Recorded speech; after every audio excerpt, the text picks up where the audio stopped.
என்னடான்னு தோன்றதா மரத்தை பாருங்க. வருஷம் அதுக்கு ஆட்டம் சீசன் உண்டு. இலையுதிர் காலம், இலையை உதுத்துட்டே இருக்கும். ஸோ அப்பப்போ உதுத்துருங்கோ.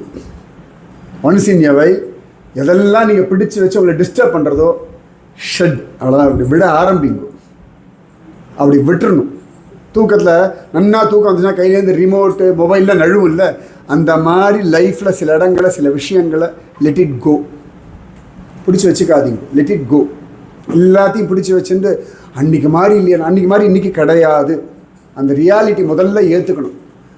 அப்போல்லாம் அவ்வளோ நல்லா இருந்தேன், இப்போ இவ்வளோ தான். இப்போ உடம்புக்கு வீக்காக இருக்கும், சாப்பிட்டா போதும், கொஞ்சம் அங்கேயும் அலையாமல் இருந்தால் போதும். எஸ், அதுக்கேற்ற மாதிரி உங்கள் லைஃப்பை நீங்கள் தான் டிசைன் பண்ணிக்கணும். மரங்கள் அது பிக்கஸ்ட்டு குரு. Let it go. அப்படியே எல்லா இலையும் விட்டு மொட்டையாக நிற்கும்.